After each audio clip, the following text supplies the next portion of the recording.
आपण अनेक ठिकाणी जगद्गुरु जगद्गुरु जगद्गुरु इत्यादी बोर्ड पाहत असतो. तसंच श्रीमदाचार्यांच्या बद्दल पण जगद्गुरु श्रीमद मध्वाचार्य असं आपण पाहतो. अनेक जगद्गुरु आहेत, त्यांपैकी हे एक आहेत एवढंच आपल्याला वाटतं.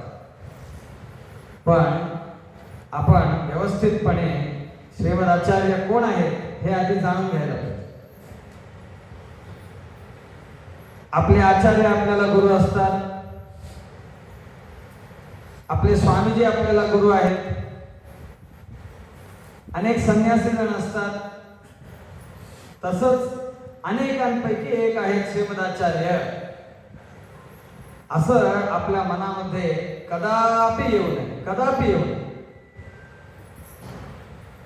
मगाशी आचार्य म्हणाले, कोण श्रीमदाचार्य म्हणजे कोण, कोण व्यक्ती, तर साक्षात वायुदेव, जे पुढच्या कल्पामध्ये ब्रह्मपदवीवर विराजमान होणार आहेत. अशा या वायुदेवांनी श्रीरामचंद्राची सेवा करण्याकरता हनुमत अवतार घेतला, श्रीकृष्णाची सेवा करण्याकरिता भीमसेनाचा अवतार घेतला, वेदव्यासांची सेवा करण्याकरिता तेच वायुदेव पुन्हा तिसऱ्या अवतारामध्ये मध्वाचार्य रूपाने भूमीवर अवतरले. ते मध्वाचार्य म्हणजे जीवोत्तम असणारे, जीवोत्तम असणारे श्रीमदाचार्य, असं आपण त्यांच्याबद्दल जाणून घ्यायला पाहिजे. आपण हनुमंताच्या मूर्तीला अभिषेक करतो किंवा मध्वाचार्यांची मूर्ती असेल तर अभिषेक करतो. अभिषेक करताना एक थेंब पाणी घालताना बाकी काय आठवू दे न आठवू दे चिंता नाही, पण हे मध्वाचार्य म्हणजे, हे वायुदेव म्हणजे भगवंत, त्यानंतर लक्ष्मी, त्यानंतर वायुदेव. वरून पाहायला गेलं तर तिसऱ्या क्रमांकावर असणारी व्यक्ती, ह्यांच्यापेक्षा उत्तम असा जीव जगामध्ये नाही. जीव आहे की संसार आहे, त्यामुळे त्यांच्यापेक्षा उत्तम जीव जगामध्ये नाही. परमात्मा आहे, लक्ष्मी देवी आहे, त्यांना जीव म्हणून संबोधलं जात नाही. संसारामध्ये असणाऱ्या व्यक्तींमध्ये सर्वोत्तम व्यक्ती म्हणजे वायुदेव. असे वायुदेव आपल्याला गुरु झालेले आहेत. अशा या वायुदेवांनी आपल्याला मध्व वाङ्मय तत्वज्ञान दिलेले आहे. 32 ग्रंथ दिलेले आहेत. काय 32 एका मिनिटात वाचून काढतो नाही, अख्खं जीवन आपण त्यामध्ये व्यतीत केलं तरी आपल्याला पूर्णपणे समजत नाही. असे हे ग्रंथ श्रीमद आनंद तीर्थ भगवत्पादाचार्यांनी केलेले आहेत. श्रीमदाचार्यांबद्दल आपण आपल्याला जे पाहिजे ते देणारे आहेत. बाबा मला इंजिनिअरिंगची सीट पाहिजे, आज एक जातो मध्वनवमी चालली, एक पवमान होम केला, नाहीतर अभिषेक करवला, सुमध्वजे काहीतरी सांगत होते तेवढं कानावर पडलं, झालं बस. मध्वाचार्यांमुळे मला इंजिनिअरिंग सीट मिळाली, बस झालं, माझं काम झालं, मी डॉक्टर झालो, इन्क्रिमेंट मिळाली, लग्न झालं. एवढ्याच पुरतं आपण त्यांना सेवित करू नये. माणसाची एक घाण सवय आहे. काय सवय म्हणजे कितीही उत्तम वस्तू असली तरी सुद्धा माणूस काय करतो म्हणजे स्वतःला जेवढं समजतंय तेवढंच त्याच्याबद्दल एवढंच आहे हे असं समजतो. आपल्या उंचीपर्यंत त्या वस्तूला आणून आपण तेवढंच समजतो. हिमालय पाहिलाय काय? पाहिलेला असतो. किती आपण किती फिरून आलो असतो तेवढा हिमालय पाहिलाय, पण हिमालय वास्तविकपणे आपण जेवढा पाहिलेला आहे तेवढाच नाही, त्याच्यापेक्षा खूप प्रचंड आहे. हो समुद्र पाहिलाय, हो पाहिलाय. मुंबईला गेलो होतो, इथे गेलो होतो, तिथे गेलो होतो, पाहिलाय समुद्र. काय समुद्र पाहिलाय आपण? याला समुद्र पाहणं म्हणतात काय? समुद्र काय आहे, किती खोल आहे, काय काय आहे समुद्रामध्ये, काय काय दडलंय त्या समुद्राच्या पोटात, हे सगळं जाणणे म्हणजे समुद्राला पाहणे. आपण काय पाहिलेलं असतं? एक सरफेस पाहिलेला असतो, एखादं बीच पाहिलेला असतो. असं आहे आपण. मध्वाचार्य माहिती आहेत का? हो माहिती आहे. दरवेळी मतनवमीला प्रवचन असतं, या त्या महिने ऐकलेलं असतात. स्वामीजी येतात तेव्हा हरिसर्वोत्तम वाय जीवोत्तम म्हणतो, झालं. मध्वाचार्य म्हणजे काय? मध्वाचार्य म्हणजे त्यांनी जगाला मणी दिली. 16 ओळख जन्माचे जास्त येते मध्वाचार्य. त्यांनी शिकवलं जमादाला. दहावी त्याच्यानंतर ओलं नेसणं, इथे शिवू नका तिथे शिवू नका, एवढेच मध्वाचार्य. असं अनेक वेळा आपल्याला वाटत असतं. हे सगळं आपल्याला काय वाटतं? म्हणजे आपण फक्त तेवढेच त्यांना समजतो, त्यामुळे आपल्याला असं वाटतं. श्रीमदाचार्य ह्यांनी 16 देवपूजा ह्यापेक्षाही जगाला खूप काही केलेलं आहे, खूप काही केलेलं आहे. हे जाणून घेण्याचा आपण अवश्य प्रयत्न करायला पाहिजे. आपण बुद्धिमान आहोत असा आपल्याला गर्व असेल तर अवश्य श्रीमद आनंद तीर्थ भगवत्पादांच्या शास्त्रामध्ये विहार करायला यायला पाहिजे. तेव्हा आपण किती बुद्धिमान आहोत हे आपल्याला समजेल. कोणी दुसऱ्याने सांगण्याची गरज नाही. त्यांचं नावच पूर्ण होतं, त्यांचं नावच सर्वज्ञाचार्य. त्यामुळे श्रीमदाचार्यांच्या शास्त्राबद्दल 1-2 गोष्टी आपण अवश्य जाणून घ्यायला पाहिजे. मी दरवेळी सांगत असतो, खूप अभिमानाने सांगतो. जगामध्ये देवाला मानणारे आणि न मानणारे अनेक सिद्धांत आहेत. न मानणाऱ्या लोकांबद्दल मी आता बोलणार नाही. चार्वाकाचे सिद्धांत आहेत, असू दे. परंतु देवाला मानणाऱ्या सिद्धांतांपैकी कुठलाही सिद्धांत घेऊन या, कुठलाही सिद्धांत घेऊन या. श्रीमद आनंद तीर्थ भगवत्पादाचार्यांनी जेवढं अद्भुत देवाबद्दल सांगितलं आहे तेवढं जगामध्ये कोणीही सांगितलेलं नाही. कोणीही स्वतःला कितीही देवभक्त समजो, मी देवाला सोडून दुसऱ्याकडे वागत नाही त्यामुळे मी वंदे मातरम म्हणत नाही, म्हणू देत, कोणी म्हणू देत. धर्मासाठी प्राण द्यायला सिद्ध असू दे, कोणी असू दे, कुठलाही धर्म घेऊन या. कुठल्याही धर्मामध्ये देवाबद्दल परिपूर्ण कल्पना नाही. एवढी परिपूर्ण कल्पना श्रीमद आनंद तीर्थ भगवत्पादाचार्यांनी त्यांच्या 32 ग्रंथांमध्ये दिली आहे. प्रत्येक ग्रंथामध्ये दिली. आपल्याला म्हणायला सुंदर असेल, त्या ग्रंथामध्ये पण यदि नाम परो न भवेत् हरे कथमस्य वशे जगदे तदभूत् यदि नाम न तस्य वशे सकलं कथमेव तु नित्य सुखं न भवेत्. म्हणायला छान आहे, म्हटलं तर आनंद होतो. ह्या ग्रंथामध्ये पण श्रीमदाचार्य म्हणतात, आपल्यापेक्षा अत्युत्तम अशी एक व्यक्ती आहे, त्या व्यक्तीच्या अधीन आपण आहोत. हे मी काय कोणाच्या अधीन नाही, स्वतंत्र आहे, स्वातंत्र्य आहे मला, फ्रीडम.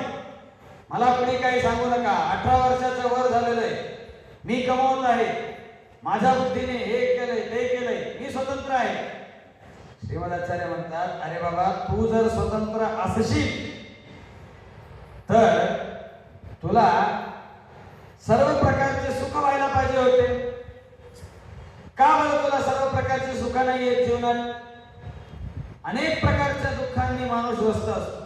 कोणीही असू दे, कोणीही असू दे, एक ना एक प्रकारचं काहीतरी दुःख त्याच्या मागे लागलेलं असतं. यदि नाम तस्य वशे सकलं कथमेव तु नित्य सुखं न भवेत्.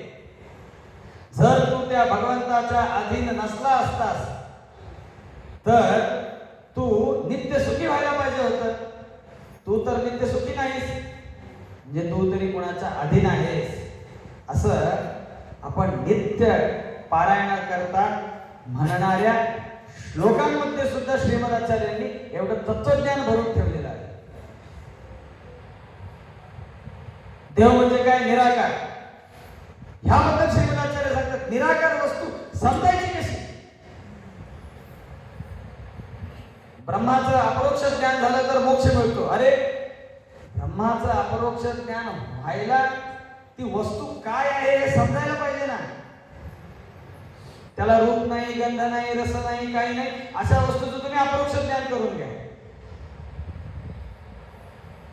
अनेकांचं प्रवचन मी ऐकत असतो. स्वतःला न समजलेलं दुसऱ्यांना समजणार नाही असं सांगणं म्हणजे तत्वज्ञान.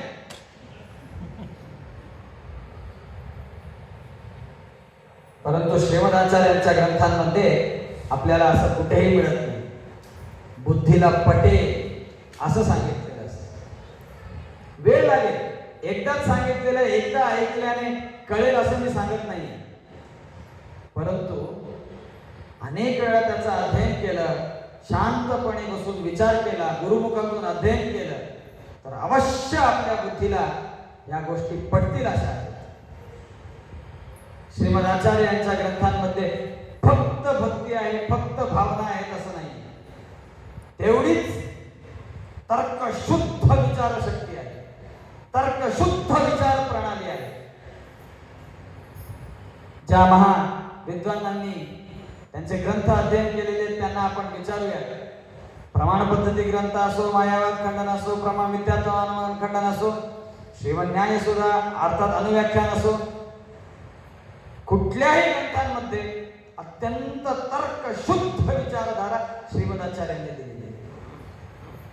तर्कशुद्ध विचारधारा आहे याचा अर्थ कुठेही श्रीमदाचार्यांनी शुष्क तर्काचा वापर केलेला नाही. भावनेच्या भरात वाहूनही गेलेले नाहीये.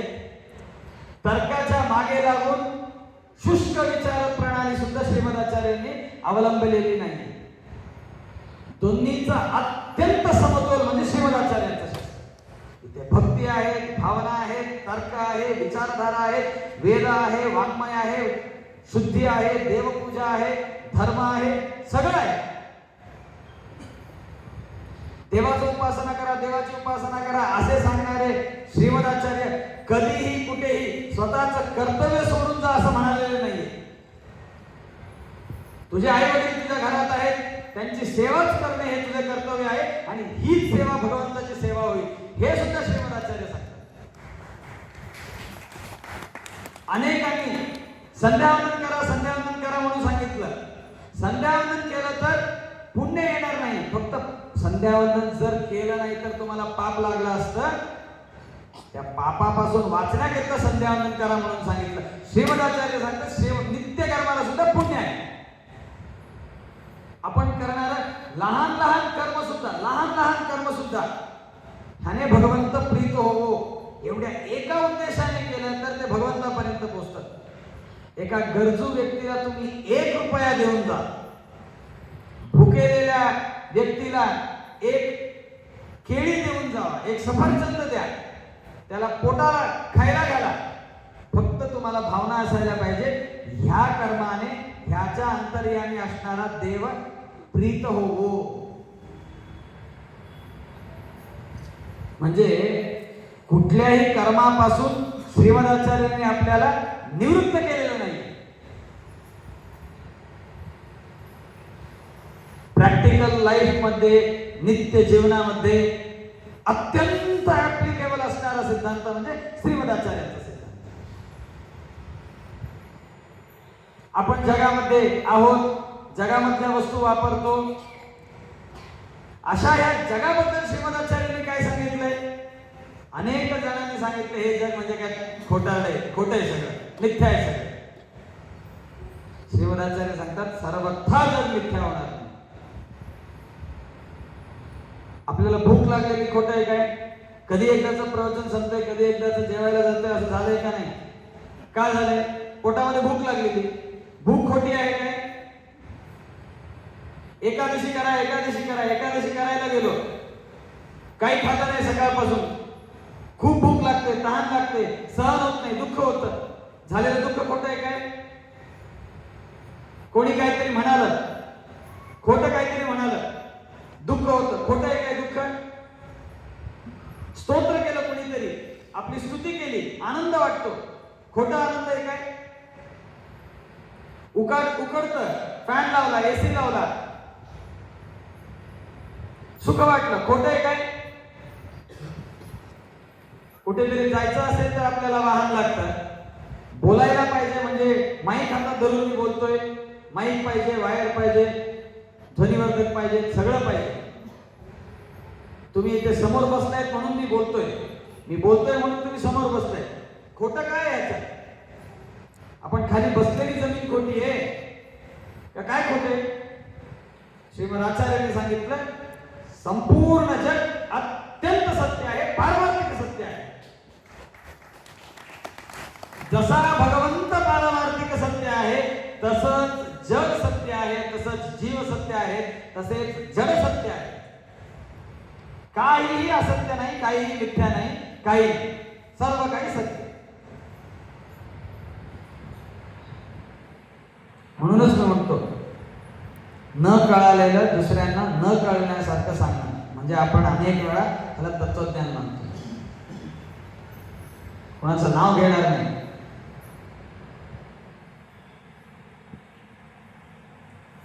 ओशोची अनेक पुस्तके मी वाचली.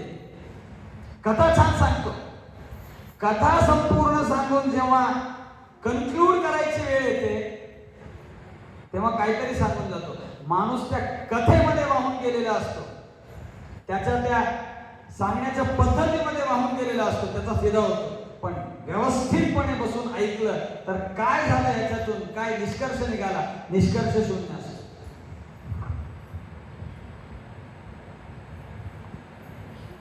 श्रीमदाचार्यांनी प्रत्यक्षाला पण प्रमाण मानलं, अनुमानाला पण प्रमाण मानलं, आगमाला पण प्रमाण मानलं. काही काहींनी प्रत्यक्षाला प्रमाण मानलं, अनुमान आगम सोडून दिले. काही काहींनी आगम प्रामाण्य मानलं, प्रत्यक्ष अनुमान सोडून दिले. श्रीमदाचार्यांनी तसं केलेलं नाही. सर्व गोष्टींमध्ये श्रीमदाचार्यांचं अद्भुत असं एक स्वतःच असं एक मत आहे. अनादि सत्संप्रदाय परंपरा प्राप्त सिद्धांत श्रीमदाचार्यांनी सांगितलेला आहे. वेदव्यासांनी ब्रह्मसूत्रांमध्ये जो सुद्धा सिद्धांत मांडला तो सिद्धांत श्रीमदाचार्यांनी स्वतःच्या ग्रंथांमार्फत मांडलेला आहे. त्यामुळे या ग्रंथांना समजून घेण्याचा आपण अवश्य प्रयत्न करावा. मला समजत नाही असं म्हणतात लोक, खोटे. आपल्याला इंजिनिअरिंग समजतं, मॅथ्स समजतं, फिजिक्स समजतं, केमिस्ट्री समजतं, बायोलॉजी समजतं, सायकोलॉजी समजतं. हे काय नाही समजतं, प्रयत्न नाही. श्रीमदाचार्यांनी गीतेला पण मानलं, गीतेवर व्याख्यानं दिली. आपण गीतेला फार असं काय केलं माहिती का? गीता म्हणजे एक मोठा प्रचंड मोठा कागद म्हणून समजा. त्या कागदाला चुरगळून आपण काय केलं म्हणजे खिशात ठेवले. त्या कागदामध्ये काय आहे वेगळंच, आपण समजलेलं वेगळंच. गीता हो आहे ना माझ्या खिशात आहे. गीता ऍज इट इज वाचायचं. काय as it is? As it is Gita कळायला श्रीमदाचार्यांचे ग्रंथ पाहिजे.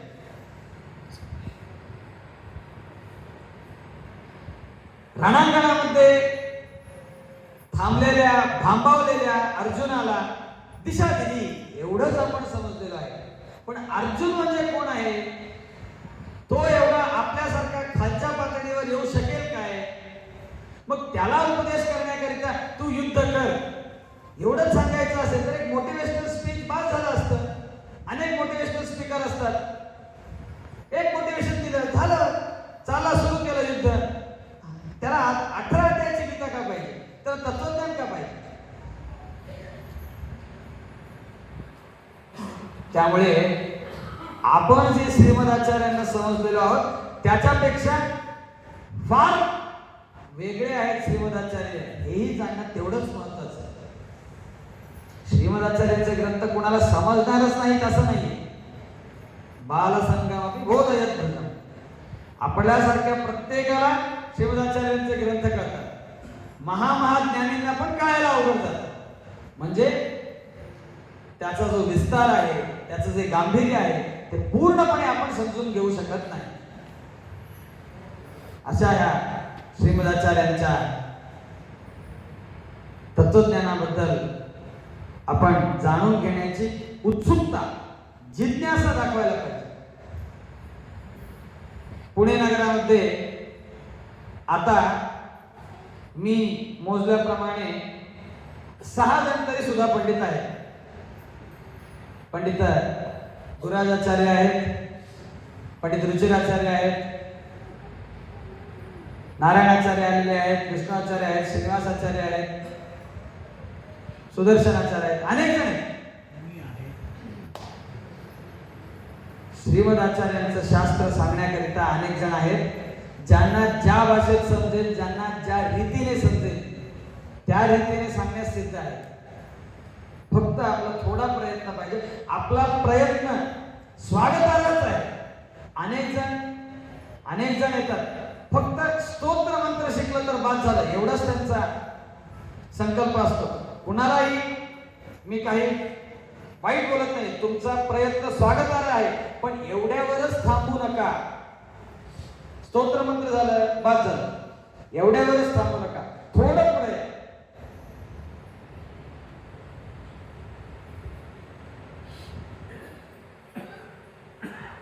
सांगायचे विषय खूप आहेत, वेळ अल्प असल्यामुळे माझं हे प्रवचन मी संपवतो. संतुमे जन्मजन्मनि आचार्याः श्रीमदाचार्याः संतुमे जन्मजन्मनि. एका जन्माकरिता नाही, प्रत्येक जन्मामध्ये आपल्याला श्रीमदाचार्य पाहिजे, श्रीमदाचार्यांचं शास्त्र पाहिजे, श्रीमदाचार्यांचे शास्त्र उपदेश करणारे गुरु पाहिजे. अशी आपण प्रार्थना करूयात. शेवटचं एक सांगतो. मध्वनवमी म्हणजे आपण टीकाकृतपाद स्वामीजींची आराधना साजरी करतो, राघवेंद्र स्वामींची आराधना करतो, सत्यज्ञान तीर्थांची आराधना करतो, वादिराज तीर्थांची आराधना करतो, विद्याधीश तीर्थांची आराधना करतो, अनेक महानुभावांची आराधना करतो. तसंच श्रीमदाचार्यांची सुद्धा आराधना. असं कोणीही कृपया समजून घेऊ नका. प्राय इथे असलेल्यांना तशी भावना नाहीये. जर का असेल तर ती भावना काढून टाका. कारण श्रीमदाचार्य हे वृंदावनस्थ झालेले नाहीये. वृंदावनस्थ होणे म्हणजे इह हा जो देह आहे, हा देह टाकून देणे एवढं नाहीये. सदैव श्रीमदाचार्य वेदव्यासांच्या चरणी सेवेकरिता, त्यांच्याकडून तत्वज्ञान घेण्याकरिता बद्रिकाश्रमामध्ये गेलेले आहेत. ज्या बद्रीमध्ये आपण जाऊ शकत नाही तिथे गेलेले आहेत. हे स्पष्टपणे सुमध्व विजयामध्ये सांगितलेलं आहे. श्रीमदाचार्य अदृश्य झालेला दिवस आजचा दिवस. मध्वनवमी म्हणजे श्रीमद आनंद तीर्थ भगवत्पादाचार्य माघ शुक्ल नवमी दिनी अदृश्य झालेले आहे. त्यांचं वृंदावन कुठे आहे, काय आहे, पंचामृत करून येतो असं कोणी शोधायला जाऊ नका. श्रीमदाचार्य सर्वत्र आहेत. श्रीमदाचार्य आपल्या हृदयामध्ये आहेत. श्रीमदाचार्य त्यांच्या 32 सर्वमूल ग्रंथांमध्ये आहेत. श्रीमद आनंद तीर्थ भगवत्पादाचार्य या विद्वानांमध्ये आहेत.